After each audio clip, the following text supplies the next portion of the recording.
Welcome to Royal Info Channel. We bring nothing but the news. Let us begin with today updates. Earlier this year, as we commemorated the 80th anniversary of D-Day, the Queen and I had the enormous privilege of meeting once again the remarkable veterans of that very special generation who gave of themselves so courageously on behalf of us all. Listening to these once young servicemen and women touched us deeply as they spoke of their comrades drawn from across the Commonwealth, who never returned and who now rest peacefully where they made the ultimate sacrifice. Their example of service and selflessness continues to inspire across the generations. During previous commemorations, we were able to console ourselves with the thought that these tragic events seldom happen in the modern era. But on this Christmas Day, we cannot help but think of those for whom the devastating effects of conflict in the Middle East, in Central Europe, in Africa, and elsewhere pose a daily threat to so many people's lives and livelihoods. We also think of the humanitarian organizations working tirelessly to bring vital relief. After all, the Gospels speak so vividly of conflict and teach the values with which we can overcome it. The example that Jesus gave us is timeless and universal. It is to enter the world of those who suffer, to make a difference to their lives, and so bring hope where there is despair. As the famous Christmas carol, Once in Royal David's City, reminds us, our Savior Holy came down to earth from heaven, lived among the poor and mean and lowly, and transformed the lives of those he met through God's redeeming love. That is the heart of the Nativity story. And we can hear its beat in the belief of all the great faiths, in the love and mercy of God, in times of joy and of suffering, calling us to bring light where there is darkness.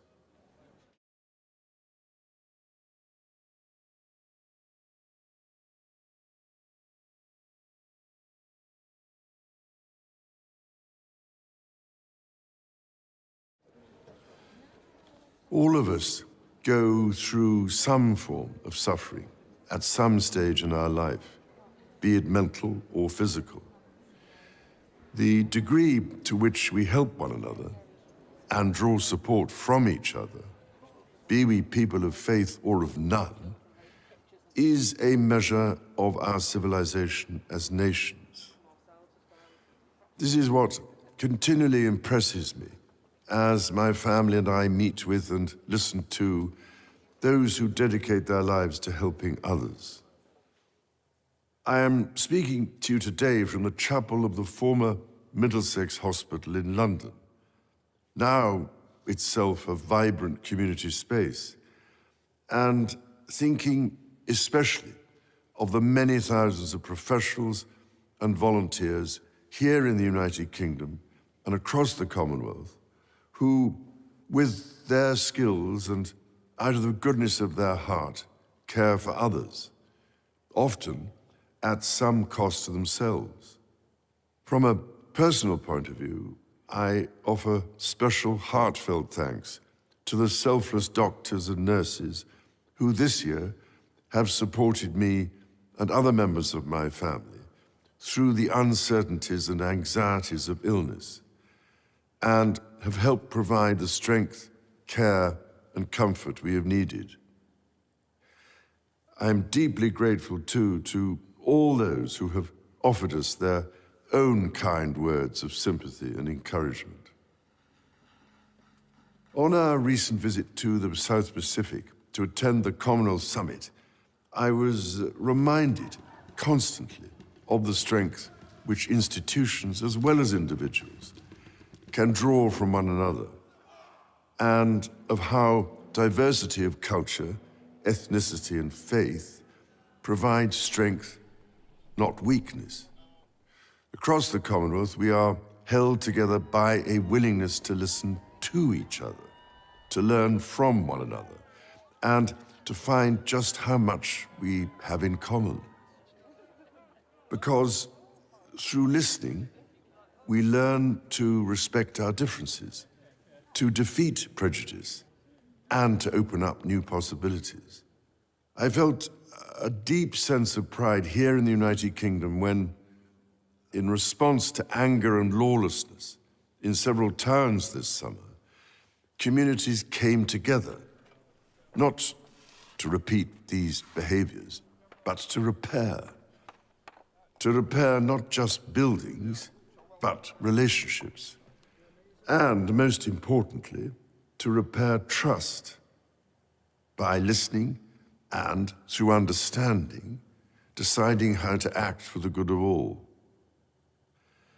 Again, listening is a recurrent theme of the Nativity story. Mary, the mother of Jesus, listened to the angel who revealed to her a different future, full of hope for all people. The message of the angels to the shepherds, that there should be peace on earth, in fact echoes through all faiths and philosophies. It rings true to this day for people of goodwill across the world. And so it is with this in mind that I wish you and all those you love a most joyful and peaceful Christmas. Thank you for watching this video till the end. Kindly subscribe for more updates.